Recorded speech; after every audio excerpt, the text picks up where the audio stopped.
And we are live with episode 156 of the Start Build Grow Show.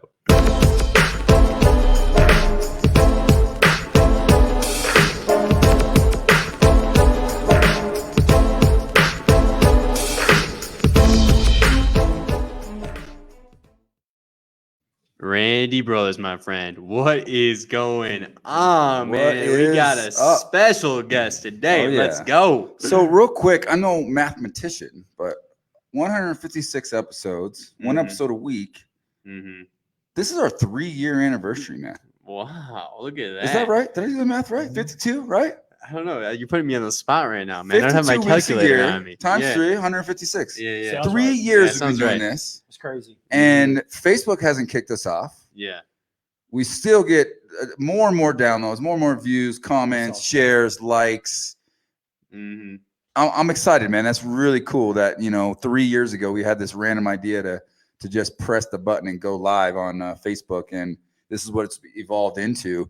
And I think one of our first, record-breaking episodes early on, probably I'd say sub 30 episodes, we had Mr. Ronnie Smith at the time. Mr. Right? Ronnie. He was Ronnie Smith at the time. Oh, I guess and he came on the show.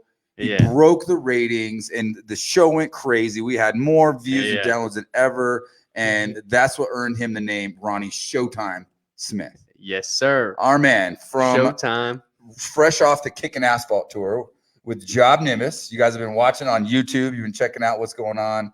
My man, great friend. Man, welcome to the show. Welcome back, Dude, Showtime Smith, my man. Thank you, man. It's my pleasure. And this is, man, Nick, you started that, right? And everywhere I go is like, I'm like, Showtime. And I was like, man, that's Nick. That's all Nick. Well, hey, you deserve the nickname, man, and we are so grateful to have you. We're super excited, and we're gonna have another fantastic episode today. We're gonna be talking specifically about how to leverage technology to be growing your business, something that you are the king at when you're looking at the roofing space. You've been doing such an amazing job for so many years for so many contractors. Now you're traveling the country with the Kickin' Asphalt tour, and you're helping out people all over, man. And you're sharing your story on this YouTube channel, and I'll put that in the comments to make sure that people are checking you and Jill out, your wife, right? Your amazing wife is doing the experience with you as well. But before we get too deep into it, I know you've been on the show before. We do want to start with kind of story time, right? And just bringing back how you got into the space, how you got into JobNimbus. What's your background? Where did you kind of start your career? So my career started years ago, and actually working with contractors from a consulting, a business coach, and basically living in this space. And we started this. I don't even remember what year it was now at this point, but it's been almost 17 years. I know it's been close to that. And so then I connected with JobNimbus. I was working with customers already. And before we did that, and then it just gave me a pretty much a bigger platform to be able to work with customers. And I've just never looked back, man. It's been 6 years now that I've been working with, and, kind of being an employee, and started before then for 6 years now. And then, so what about you and Randy here? So how long have you guys known each other? How did you guys get connected? Man, it's been almost 5 years. 5 years now, man. 2016. So right after, but even before, this is before I actually came over to JobNimbus full time and started doing that through my consulting company. I actually met through Adrian. Yeah. And Adrian's another contractor. That's how we kind of got together. He's been on the show a long time ago. Yeah, he's been on the show. So we hooked up, and I flew out here and met Randy for the first time. And dude, we just not only became just as far as customers, but we became best friends. My dude, man. And so now we've just been doing this now for a long time. It was cool. It's like one of those things where, I talk about this a lot, actually. Like a lot of our guests, it's like, you meet somebody in the space, and you have kindred spirits, and your hearts and your passions and your energy and all that stuff's just in the right place, and we've just really vibed ever since. We both have a passion for, helping and serving contractors and helping people grow. And he came in and helped us, build out our original JobNimbus, and above and beyond that, we've been, boys ever since. So here's a cool story. So many of you go to conference, you probably see me speak at this point, or you know, seen some of our virtual training, all the things that we've done. You know, I got connected with Ronnie here, and for some reason, this guy called me out of the blue when they were doing their first JobNimbus Solutions Summit. Right. And he was like, "Hey, do you want to come talk at this thing? You want to come do a little keynote?" I was like, "Yeah." Yes, we did. What's that? I was like, "What am I doing?" I said, "Yes," first, obviously. And then I was like, "What am I doing?" And I kid you not, he gave me my first chance to kind of speak in front of, you know, roofing contractors. You know, there's only maybe 50, 60 people there. And man, I was like nervous and like it was one of those. I had to pretend everybody's in their underwear just to kind of somehow ease my nerves, right? But yeah, man, I appreciate that. And ever since then, it's been a really cool adventure, and I've been able to do that many more times. And now getting in front of much larger crowds, and I'm actually doing a keynote at Best of Success this year. So Nice. thank you for giving me my opportunity, My man. pleasure, You're the dude. man. You're the guy. You know, the crazy thing about that is we held that right here in Denver, Colorado, and we were over at the Holiday Inn, and that was the first one that we'd ever done, and it was just a sellout, and it was great. And matter of fact, the crazy thing about this is that we were, as I was working with you to build out this stuff with the lead and processes and working on defining those things, if I remember correctly, that was one of those times where we started talking about the Roofing Academy. And we began to kind of like talking some of that your book. So at that stuff like time, I was in process of writing the book. Yep. And kind of working with another, you know, Breakthrough Academy. I've done a lot of work with them as well. And it was kind of, I hadn't even like fully built and launched the Roofing Academy yet. Yep. We just kind of went with it and just dove right in and started building our boat. Right. Yep. Totally. So when you guys met, you were actually helping out with the implementation of JobNimbus for Elite, correct? Yeah. Yeah. So I was helping do, I mean, basically, well, it built the implementation. Yes.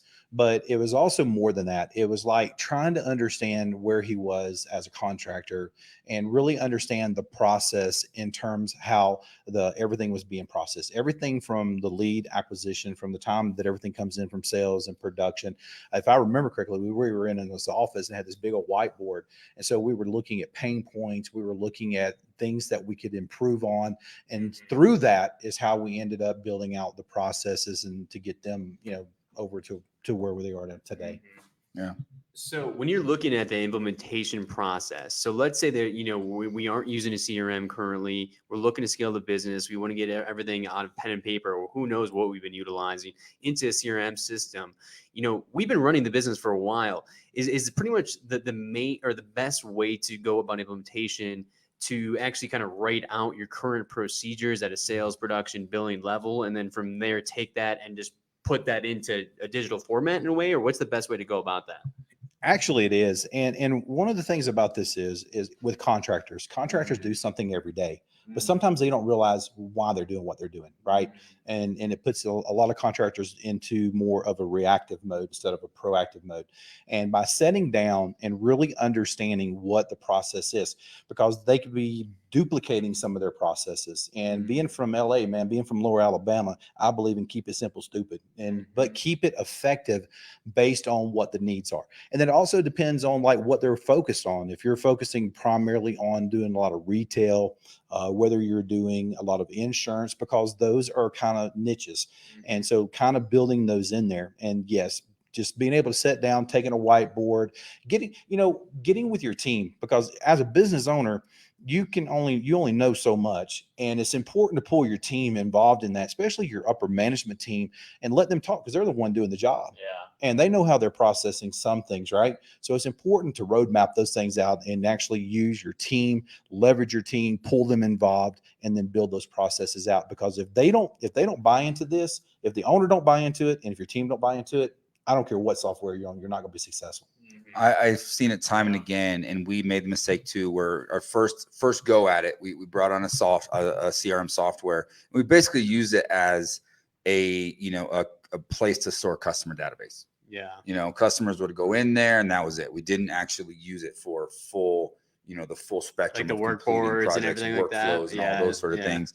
And we were still doing so much work. We still had the files, and that was our first attempt at it. And then we turned up the notch and turned it up and did that. And it was challenging, but that you nailed it. You have to get everybody on board, right? Yeah. It has to be, you know, if this is going to be a part of our business going forward, and it should be, you know, regardless of CRM, obviously we're biased here, but regardless of whatever business model or whatever you're doing, you've got to have some sort of a CRM system, and you got to be committed to that system, because you're going to get out of it what you put into it. And if you're not using it, you're just going to get frustrated. Right? You're like, well, I'm using it for partial, or you're half in, half out. Well, it's not going to work the right way, because they're all designed to go cradle to grave. You know, customer lead comes in all the way to the final bill, and step by step by step by step, you need to have that software in place to be able to help you execute at a high level. Especially, everybody wants to scale their business. You're watching this show, you're listening to this podcast because to start, build, and or grow your business. Totally. The number one thing, the number one tool for that is having a resource to help you manage the projects and be able to grow those projects and do multiple projects at any given time and follow the same process over and over and over. That's the key. And it takes effort. You got to put it in, you got to build it out. But again, it's one of those things that you'll do, and it'll change your business for forever. Okay. And so the next thing I want to ask you about too is kind of the training. So once it gets us all set up, if you have any tips on the training side, because I think, you know, you guys have both mentioned getting people to be bought into the system. I feel like something that's key there is showcasing to them how much easier it makes their job and how much more effective they can be. But any kind of training tips would be awesome. So, well, first of all, you just got to have training. You know, a lot of times people will jump into some type of a software, they get busy, and it's easy to fall back to what they were used to, right? I will be biased right now because I have the last 6 years, we have been working on far as the structure of what it looks like for us to onboard a customer. And right now, today, we have what we call growth advisors. And these growth advisors is not just about onboarding that customer now, because man, dude, our whole mission is to make contractors heroes.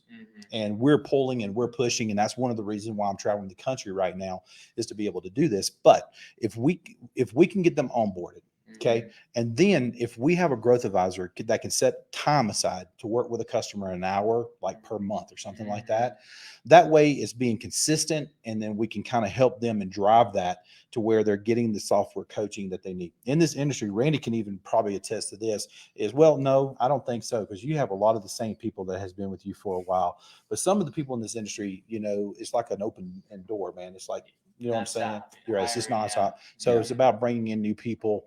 And you're constantly having to train. So I will just say this: it's on the business owner. We talked about this, matter of fact, on the show that I was on, maybe episode 30. But at what point, as a business owner, are you going to start working on your business instead of working in it?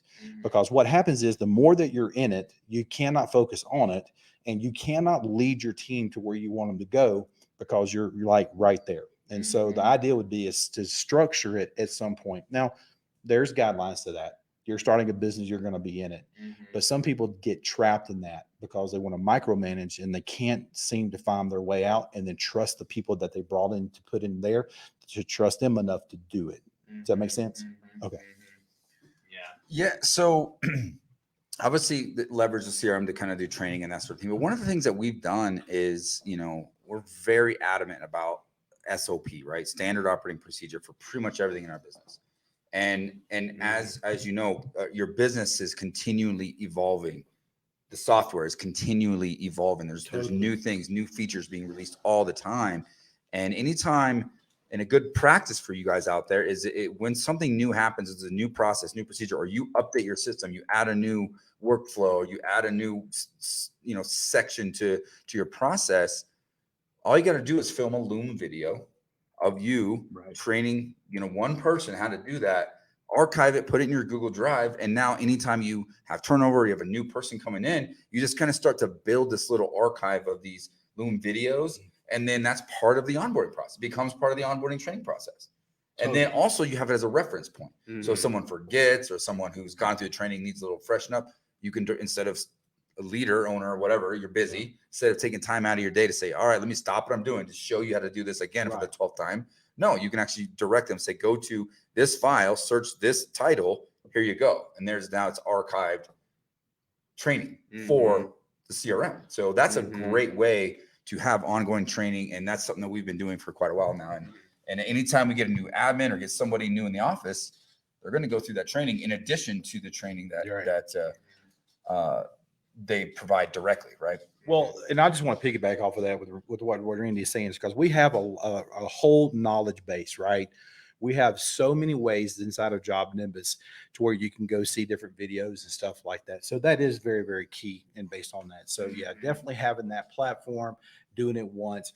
And believe it or not, we were looking at statistics even a while back. This may even be a little bit older, but right now, what we've been able to find out for people that actually onboard correctly. Okay, here's a key word. Yeah. They're effectively that are using the actual JobNimbus in terms of the system correctly. They're saving about 8 hours per week per employee. Wow. Dude, that is huge because now they know what they're doing, when they're doing it, and so what's happening. So that's just want to throw that out there. I mean, I think that a tool like JobNimbus, the only way it doesn't work is if you don't implement it correctly, right? So I think that that's probably the number one thing. But when you're looking at different, third-party integrations and stuff like that, I think that's another big part that's so big with JobNimbus, right? Because you guys focus so specifically in the contracting world. There is just so many amazing tools that are coming out that you can also integrate with it. That's going to help you even more with saving time and being more effective. I mean, you're looking at what? Sumo Code, Hail Trace. I mean, you guys have open APIs, so you can integrate a lot of different things. You have Zapier. I mean, there's just so many opportunities to integrate other tools too, where everything's centralized in one location. Let me just say this real quick. That is absolutely true. Now, I don't even know if you guys know this. You may know this. I may have told you this, but we launched an integration with Xactimate. So that's probably one of the newest. We have financing opportunities now that basically the contractor can actually offer financing to their customers. Yep. And then we're bringing in some other big players there for payments. So man, stay tuned because we got so many new integrated partners that are coming our way. So man, thanks for rolling that up, man. Go, man. All right, let's shift gears and have a little fun here, man. You guys, so kicking asphalt. You're out here kicking asphalt. Yeah. You're traveling around the country. Why? How did that happen? What happened? Like, tell us the story. What's up there? All right. So it kind of actually, to be honest with you, it started out as a little bit of a joke. Just because of the growth and where we are as a company, a lot of the infrastructure, the things that I was working on were sitting in a really good place. And so it was one of those things where it's like, hey, what do you want to do? And I was like, hey, I got a camper. Why don't we go wrap it? It's never been done before. I love the customers. I love being with the customers. I love our partners. Just let me go hit the road and we'll start working with them. And it started out that way. It started out as a joke. And then a few weeks later, my camper's wrapped, my truck's wrapped. Man, it's got 43 foot of fifth wheel, 60 feet with truck and all. And man, it's a big billboard. And that's how we started doing it. And now we're working with our partners and educating on how the integrations are working. We're working with existing customers. I had the opportunity to spend time with you this past week and just going into some of our existing customers and working with them, and then working with customers in general that are on pen and paper. Man, my God, if I can get them up into the new digital world, it's going to change their life. And with COVID, that affected some of the people that are on pen and paper because they didn't have digital signatures. You're getting ready to show some things, but some of the cool things that they can do to work with customers are extremely, extremely important. I feel like that's a good segue right there. So what I'm going to do is I'm actually going to share my screen here. We can kind of showcase some of the stuff that you guys have going on. So give me 1 second here. I'm going to pick up your JobNimbus here. So if you guys look on the screen, you guys should be able to see it. And for those who are listening to the podcast, we'll make sure we kind of dive in here. But you can kind of navigate through this for me. All right, bud? Yeah. So one of the new things that in the right-hand corner, if you hadn't already done it, it said try the new navigations. So by trying out the new navigations, you'll notice up here at the actual top piece of this, we moved everything that was from the left side, moved it up top. And to make it a little bit cleaner and also to make it a little bit easier to navigate. And then where you at right now, as far as the new search field, is just an easier way to search it. But by the way, one step over, go right there. That is the new activity. So now you can right there. You're not having to dig for it. You're not having to go try to find it. That was something huge that a lot of people were wanting.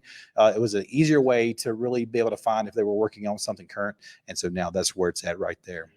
So that's one of the new things that that we're working on. Then the next thing, if you go to the financial tab, this is actually really, really cool. If you go ahead and let's create an estimate. So you'll notice now that we actually have added the actual slide bar to where now you can work on markups. So like if you just wanted to type in re-roof real quick. All right, we'll keep it really simple and then just go put like $3,000 in cost and then put $10,000 over in price. So now go ahead and hit enter.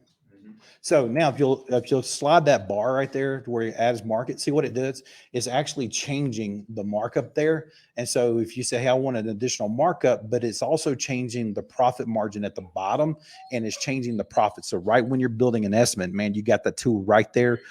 Yeah. So instead of having to go build a budget now, you can do it really quickly right there. So that's one of the new things that we're working on right there. Yeah. Let's talk about the e-signatures. Go ahead and cut back, just back up if we can. Just hit the name there. All right, go back into financials. And let's just go ahead and hit the estimate right there. Just go ahead and open that up. So everyone has been talking about e-signatures and being able to have something like DocuSign to be able to where you could send something to a customer to where they could actually sign it. So if you'll look right there, we have done that. I actually didn't use this one earlier, but go ahead and hit resend.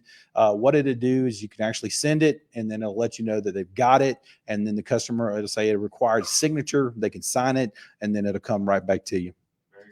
Yeah, so those are just a few of the things. By the way, also on the mobile app, the mobile app has been the elephant in the room. We have started kind of redeveloping the mobile app. I think, Randy, you may have the updated version to it, but it is really, really cool. If you're interested in taking a look at that, they'll go to jobnimbus.com/beta. It'll walk them through the process. It is speeding a lot of things up. So I'm pretty excited about what we're doing there. Yeah. Very cool. So real quick, I just want to make sure, because there's a lot of people that just download the podcast and listen to this, and we just did a demonstration on the camera. So for those of you who are listening to the podcast, I want to make sure to remind you that you do have the ability. These shows get posted on YouTube. Oh, nice. As well as on our Facebook page. So you can go to Facebook, the Start Build Grow Show, and find all the videos, the archived shows, and then they also get posted on YouTube in the channel. Right, just Start Build Grow Show, right? Yep. So, and then while you're there, make sure to click like, make sure to subscribe, make sure to comment. Absolutely. So, what percent right now do you think are actually on a CRM system? Do you think it's a pretty high percent now? I mean, with you guys both are working with contractors, do you think it's a pretty high level at this point? My personal opinion is yes, I think that number has gone up. However, I still feel like we still have a whole market area of people that are just scared about going from pen and paper. I was talking to a customer just the other day and she's like, well, what happens if the cloud crashes? And I was like, well, yeah, what happens if your building burns down? You know, you're going to lose all your personal files, you know, so it means those things can happen. But I will tell you that people that make the change, and man, we had an awesome customer in Amarillo, Texas, been in business for 35 years, man, doing $20 million a year on pen and paper. And we took them and actually put them onto the CRM.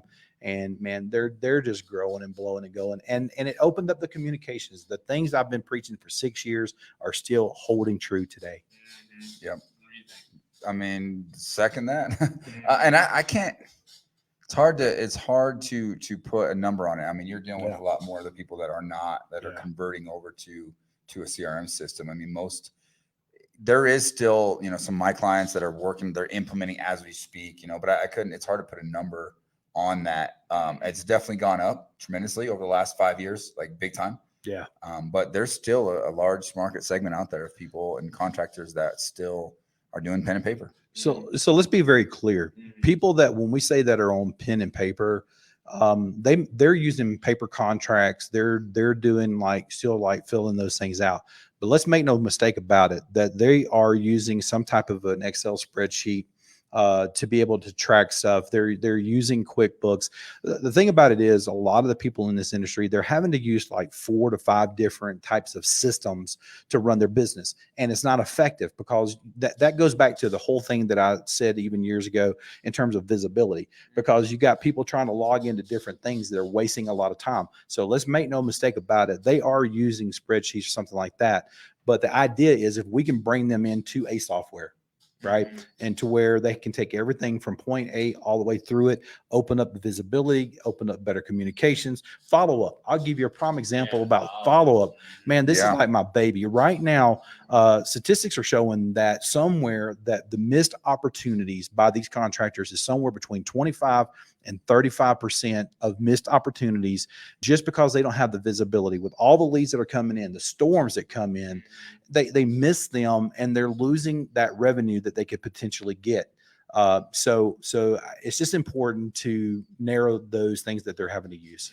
That's true. The majority of salespeople in any industry, I think it's like a large majority, never follow up. If they do, it's one time. The average consumer doesn't make a decision unless they've been followed up with 5 times at least. Yeah. So that alone, that one little piece of information right there, if you can implement, that's what we do with our sales training. Is like we're going to teach you a follow-up process to where you can get to those 5, 6, 7 follow-ups. We've talked about it with some of the sales coaches we've had on here. They all have a follow-up process, and we do too.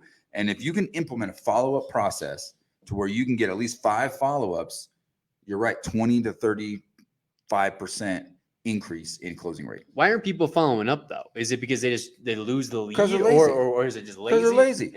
Okay. So They just don't want to do it. So what's the you know, solution? Well, sometimes people think that the new lead that is coming in is that one that's going to really take them. Yeah, and they consider that as a hot lead.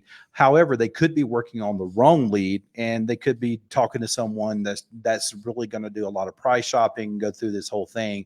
But going back to follow up, just real quick, here's something that just really stood out to me. I flew to Utah. We do this thing called the crew, and I would love to do a pinpoint later on for that. But they came in, they said, Ronnie, I took your advice and we did the follow-up. Now with our automations, we have the event-based automations and the time-based automations. So what that means is if a customer is setting in a follow-up status of 3 days, as soon as that 3 days hits, it can send an email to the customer. And he told me, he's like, I didn't even follow up with him. I just set the automations up. And because of that, he picked up an additional like 5 to 7 additional jobs that he didn't do anything for because the automation did it for him. So that's important. So let's explain that. Let's kind of make sure we dumb that down a little bit too, then for people that might be watching or listening to this show. So is it pretty much when you're looking at the workflow, is it just sitting in a status for a certain amount of time, and then that's going to be able to trigger an automation where it's automatically going to follow up that client, or what does that look like? That's exactly right. So typically in a follow-up process, and Randy, you may have seen different things, but for most of the people that I have helped, it's somewhere like a 3, 7, 10, 15, no more up to a 30-day, something like that. But when you have a visibility of a follow-up process, because it's already gone through the sales process, it's just either, hey, am I going to get it? Am I waiting on the scope? I'm waiting on insurance. What's happening there? So yes, the answer to that question, if it sets in a certain status, if I'm sitting in a 3-day or a 10-day, if I'm sitting in a 10-day, once our time hits that 10th day, because, we have it there where it clocks at 1 day, 2 days, 3 days. As soon as it hits that 10th day, it'll say, hey, Ronnie, just wanted to follow up with you, see where you were in the process. Let me know if there's anything I could do for you. Boom, it just sends it. Now, if I'm a salesperson, how can I not be sold on using that system? Because I came from an outside sales background, right? I've done inside sales too. The last thing I want to do is follow up with anybody, right? Like you're saying, it's the new sexy thing, right? You're on to the next one. It didn't close, whatever it might be, right? But if I have a system where it's like, hey, if all you do is just make sure you use this tool effectively, we're gonna automatically follow up, and now you don't have to deal with that, and you're gonna close more deals and make more money. That's kind of a no-brainer, right? Of course, you just got to do the work, and that's the difference, right? You got an average salesperson, and you got great salespeople. The difference of the great salesperson is they're the ones that are willing to put the extra effort in and do the extra things that other people won't do. And it's a small minority of salespeople that do those things, include the follow-ups, the number of follow-ups, and take the extra initiative to go the extra mile to get deals and really, really take care of the customers. In my experience, those are the salespeople that just dominate year in and year out, and they build great careers out of this. The other ones that aren't willing to put in the effort, that are looking for the easy buck, and they're looking for the easy road out without having to put in the work, those are the ones that come in and go. It's a turnover fest. Well, and two, to Randy's point, that is definitely one of those things. However, they don't have a process. In other words, they don't have the visibility. Hey, I've got this piece of paper over here and I got their phone number over here. Maybe I can remember that, or I wrote it on this piece of paper. And so they don't have anything. And inside of the software, listen, most of these contractors have whiteboards in their office. They still have them. They're writing all this stuff out. But if they have a clear way of looking at a follow-up, they can literally drink a cup of coffee, go into their follow-up process, and within a matter of minutes, they can see where their customers are and who they need to follow up with. It's just about making it simple instead of like trying to figure out, I got these business cards, those types of things. Yeah, man, we used to have this old system where back with the calendar that we like a printed calendar, and you have all the customer appointments on there. And then we would have this little like your check mark system, little plus minus system, like how many times did you follow up and when it so every day, like I would teach that, when I did myself and doing sales, like one day a week, I'd spend a couple hours in the morning following up with every customer from the previous week, and then mark it off, or create this little system for myself. Now it's all just done for you. But how are people following how many jobs they have in production, where they're at in production, and how many people they have to follow up with billing and stuff like that without a tool with job boards and stuff like that? Anyways, it's chaos if you don't. I mean, you get customers that are unhappy. Customers, like, here's the thing. The two most, I would say, honestly, the single most important piece of being a good or great contractor outside of just being average is communication. Right? That's the number one cause for issues and the number one differentiator for what makes great contractors. And if you're relying on yourself to just remember to communicate everything, you're going to get upset customers. And when they don't get communicated with, that's their expectation as well. People are making large decisions. I mean, we take this for granted. Like, oh, hail damage hits my roof, I'm spending $1,000 on a deductible, but it's still a $20,000 purchase. Yeah, totally. In their mind, yeah, it's a deductible, yeah, it's a hailstorm, but we got to put ourselves in the mind of the consumer. And their expectations are very high. They expect us to communicate. They expect us to respect their property, respect their money. It's not theirs, but they still act as if it is. And we need to treat them that way. And two, with that being said, you got all my points, dude. I mean, I'm going to go through them really quick because it has held true for 6 years. Communication breakdown is the number one problem that I face everywhere I go. Poor expectations is actually number 2. Visibility is actually number 3. Poor follow-up is number 4. And then the last one, I cannot help them with. People have got to make a commitment to whatever it is they're doing, whatever software they're in, they got to commit to it. And just going back to what you're saying, how they're following up. I mean, but they do have the paper trail, right? They do have the paper files, but look at how much time that it takes to go and pull and have all your files just sitting here, pulling one by one, making a phone call to where the salesperson can go in there, look at their notes, everything's dated, everything's timestamped. And as far as the communication, you go in there, oh yeah, a customer calls into the office. Oh, I see here that Nick spoke to you and this is where we are. That right there changes the difference between a contractor that really wants to be successful and one that don't. Because it's so annoying that I've had quotes myself on things, right? And they just don't call you back. They don't follow up with you. But yet they're advertising and spending this money to get their phones to ring, but yet they don't even take the time to call that back. So, but anyway, I get fired up about this. No, 100%, right? If you're going to spend the money in sales and marketing efforts, you need to make sure you're maximizing the ROI on that. For 100%, completely agree with that. What about, big thing that we talk about, with the roofing academy and stuff like that is making strategic business decisions. The only way to do that is to have data, right? And to have reports to look at and stuff like that. So, I mean, is there any reports that you think that contractors have to have set up? And do you have any advice on how to utilize that in your decision-making process? You want to go first? Go ahead. So yes, and I'm glad that you said that. One of the themes that I have for this year is elevating contractors in 2021 by knowing their numbers. Okay. Mhm. And I will tell you right now that the revenue number is always a sexy number, especially when you're at a show or something like that. Hey, I did 5 million. I did 10 million. The problem is when you start saying, okay, well, what is your GP? What is your gross profit margin? I don't know. Well, what's your net profit margin? Where should you be? Well, I don't know that. Well, what is your lead to sales conversion? What does that look like? What is your acquisition cost? They don't know those numbers. And it's important in order for a business owner to be able to make good decisions to whether they need to hire someone. How many salespeople do I need? How many inspections does a salesperson have to do to get to the inspection, to get to the sale? And it's important for them to know that number so they will know how to grow their business. Now, I have ways of doing that I track those things, that I teach contractors, but I know that's Randy's specialty. But that's just my thoughts, dude. Yeah, I mean, if there's any, I know we got Brian watching. There's always a handful of clients watching, and they're gonna know, because when I'm all about the numbers, and it's got to run your business by the numbers. I mean, we provide a ton of tools and spreadsheets that I've built over the years for you to be able to just input data and track. You're just taking stuff from Nimbus, creating reports, and then putting them on other spreadsheets, because I'm still a spreadsheet guy. So I take my data, put it in here, and have it set up in a way that I feel is the best way for me to make good quality educational decisions, educated decisions as a business owner. Yeah. And I love that you mentioned that, because this industry is so overridden with, look how much money I made.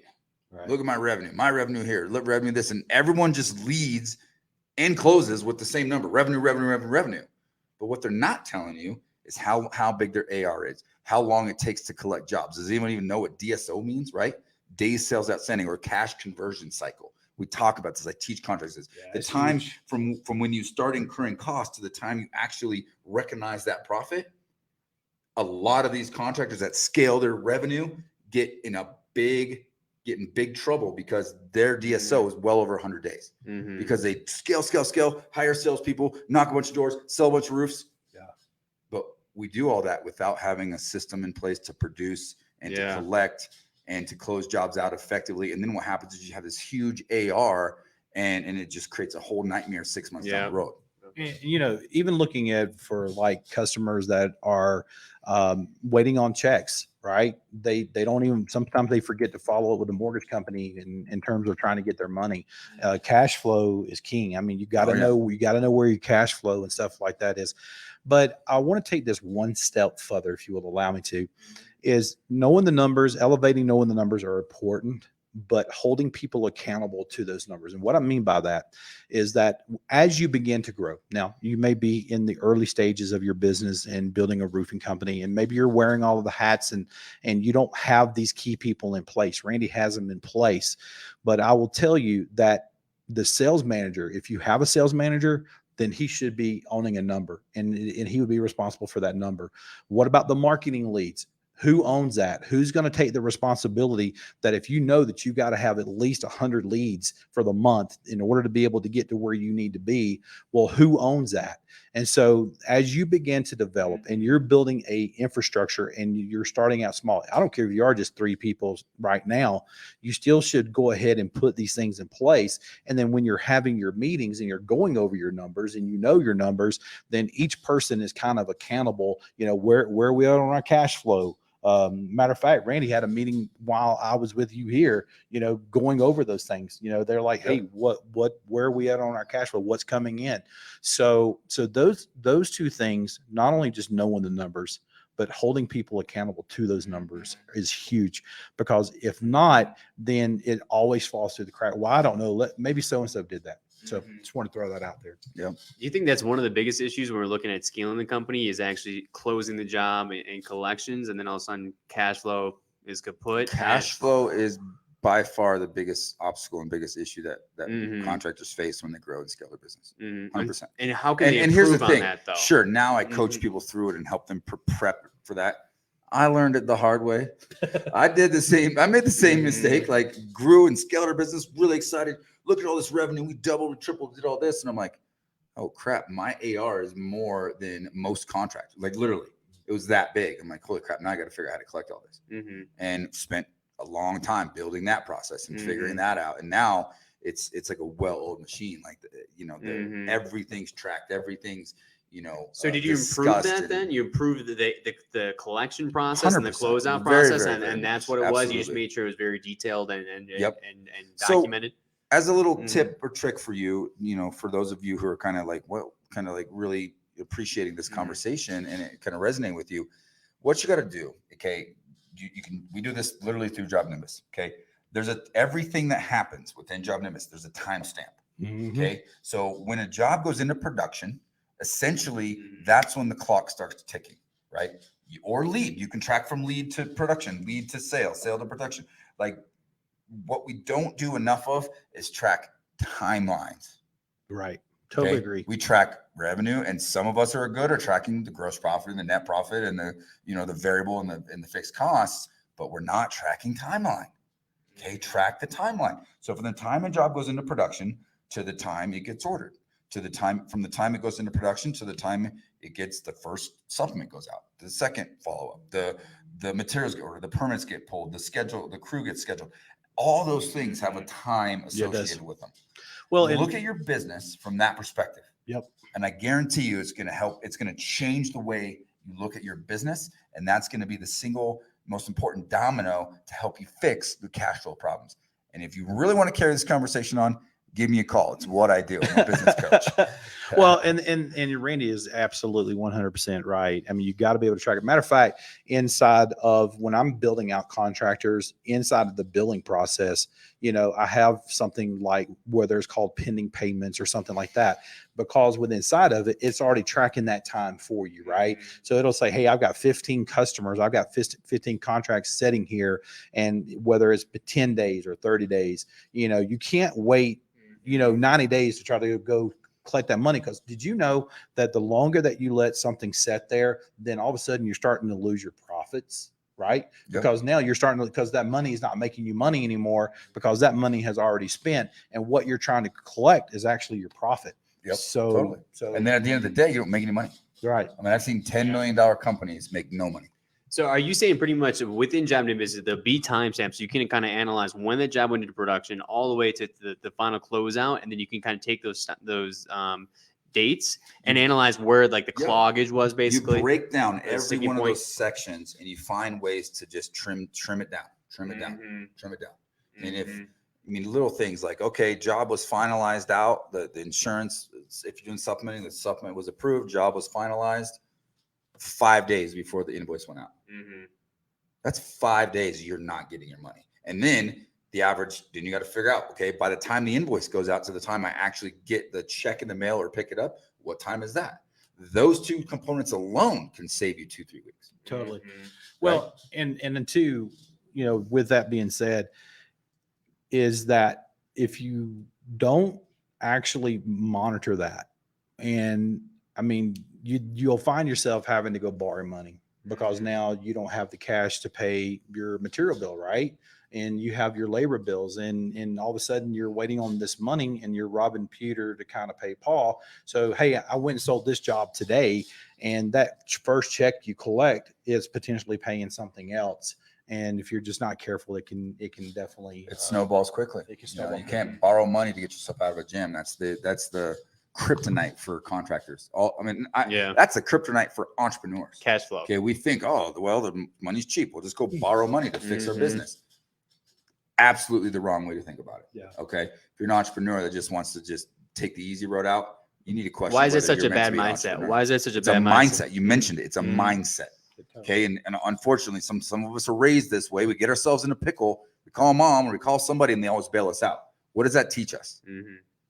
It teaches us not to take the responsibility Exactly. for our actions, and two, this is something else that I've actually experienced a lot of, is when I talk about job costing. A lot of times, instead of like job costing when the job ends, so in the billing cycle, I always put a place there as a status to where go ahead and do a job cost. I'm talking about the actual job.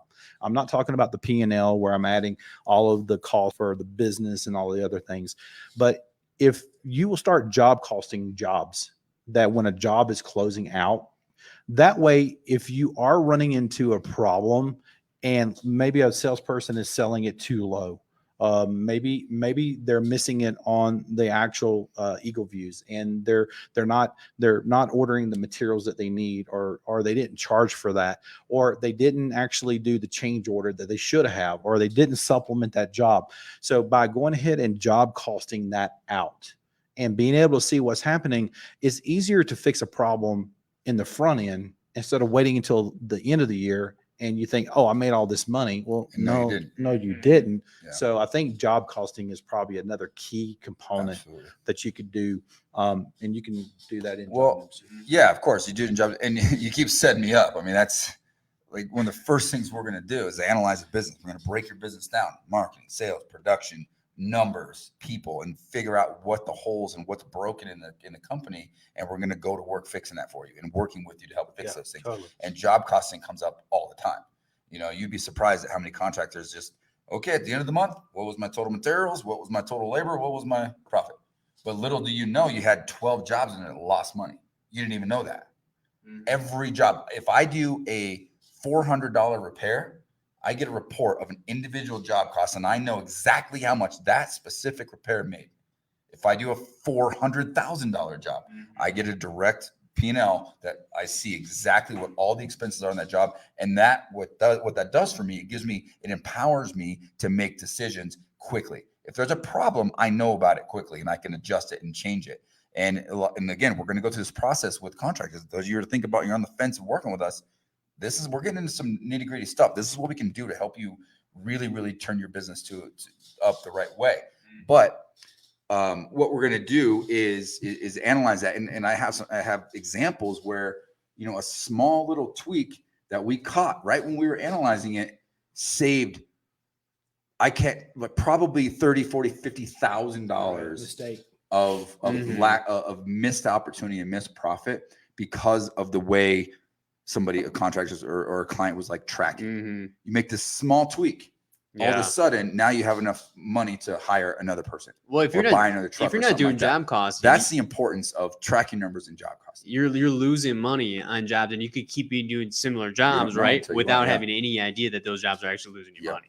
So, yeah, absolutely. Now, you have another comment on that? Because I'm going to switch gears here a little bit. I just want to say one thing is tracking credits. It's one of these things that's kind of like back there, and we know that we overorder on materials because we want to make sure we have enough materials on the job, right? But a lot of times if they don't check the materials of what actually got there when it arrived versus of what happened when it left, they're leaving their credit. Homeowner like thinks that they own the shingles or whatever, they'll go, hey, I want to take this bundle.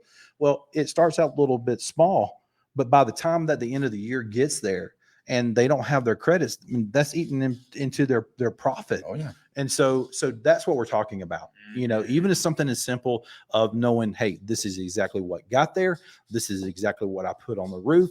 And this is what I'm sending back, because depending on the waste, I mean, if it's 5%, 10%, whatever that can be, by the end of the year, it can end up to be huge. Sorry about that. And that we've internally done that same analysis. We realized that, man, we're, being not efficient with, we actually implemented a will call system where everything gets a material order, every MO number, right? Material order number, that then nobody in the company can just go and buy materials. You have to go through a person that's dedicated to manage that. Really? And how much of an impact does that have? I mean, pays for himself plus some, just come the efficiency and the profitability you add on by tracking your materials. So, but here's the thing, I want to kind of do a little bit of a different, take here. Cause obviously, this show wouldn't be possible without the long-term support and the relationship we have with you guys at JobNimbus. So I'm very, very grateful. I appreciate your support and appreciate, the partnership that we have with the show, our company, and all those sort of things. And as you guys know, you've seen the commercial a few hundred times at this point. So we're not going to play the commercial today. This has been a commercial. You got JobNimbus literally in the seat.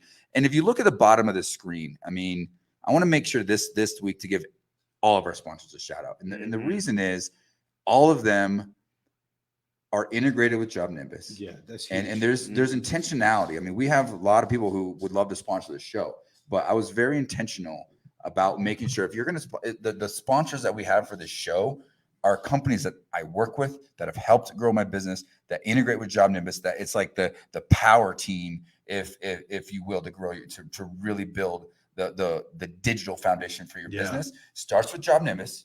You know, you got Company Cam, you got Sumo Quote, you got Hail Trace, and then obviously C3 Group's a little bit different, but they're doing some amazing things with their virtual training and with their stuff they're doing with their public adjusting firm as well. You know, Randy, you actually hit the nail on the head. And while I've been on this tour, this has been, Nick, this has been one of the cool things about this is because when I was in Lincoln, Nebraska, matter of fact, this Thursday, we're hosting a business and beer.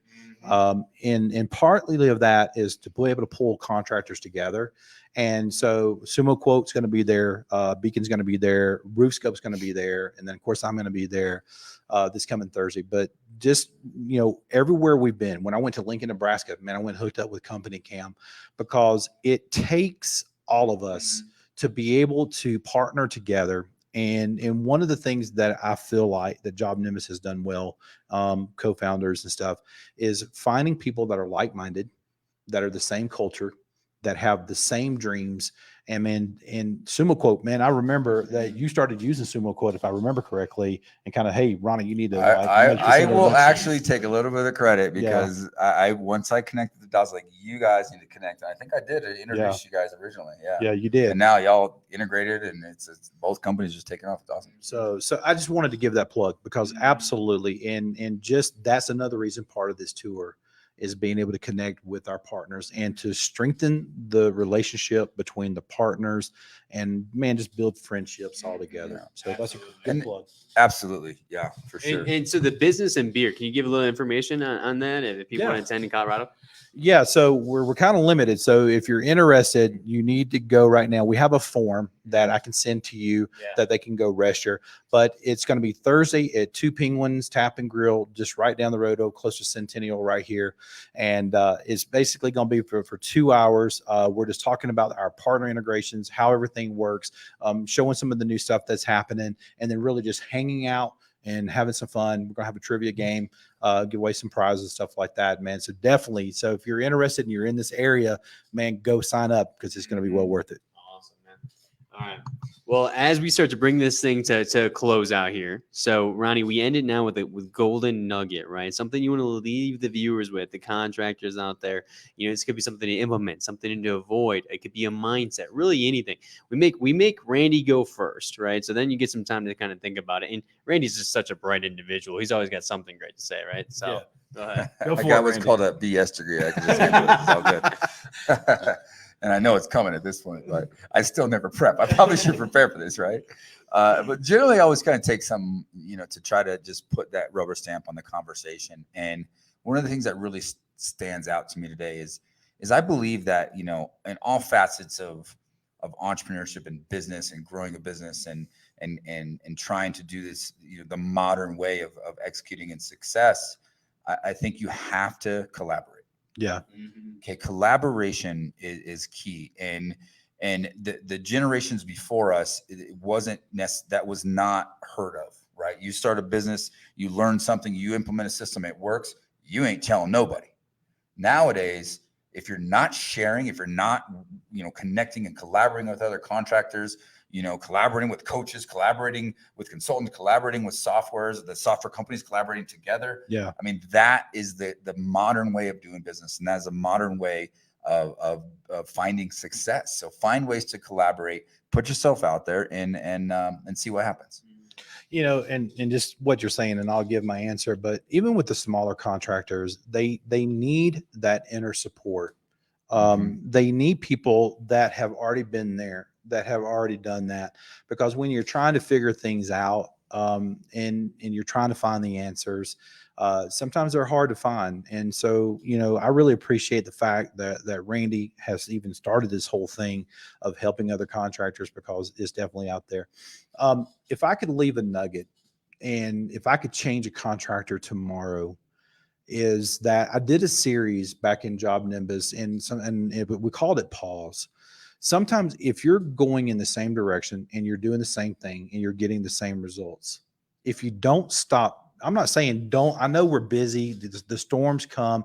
All I'm saying is sometimes it's worth to take 5 or 10 minutes out of your day, pull a meeting together, understand what's going on, what is the problem, and fix it. Because if you do not fix it, then it just begins to be like a big snowball. It gets bigger, bigger, bigger. And then all of a sudden you're kind of being reactive. So if you're a business owner and you're like stressed out, you're trying to do everything yourself, I would probably say one nugget would be pull the team together. And it's okay to be vulnerable and say, look, this is what's going on. This is where we are. How can we solve this problem? And then know what it is, execute on it. And if you don't have software, man, you're going to get left behind. You're going to get left behind in this industry. True. If you keep doing what you've been doing, you're going to keep getting what you've been getting. Totally. Absolutely. Well, hey, Randy Showtime Smith, really appreciate you having you on the show again, man. Always great to see you. Always great to talk with you, Randy. Always a pleasure, my friend. Hey, man, we're back in studio. Back in studio. We're here. Man. That It's was been a cool. minute. Glad So you made it into town, Ronnie. Is this where you say, hey, press the button, right? Is this your host? Oh, yep. Subscribe. For press those the of button, you who are listening right? in your truck Yeah. right now, you need to pull over. I don't care where you are. Yeah. Pull over. Don't do it. Don't get in a wreck. Pull over. Click the like button. Click that subscribe button. Click the little button that on Facebook that says notify me when Start Build Grow Show goes live. We go live on Facebook at the Start Build Grow Show every Tuesday at 4 p.m. Mountain Time. Yes, sir. Thank you, everybody. Thank God you, bless. everybody. This was live with episode 156 of the Start Build Grow Show.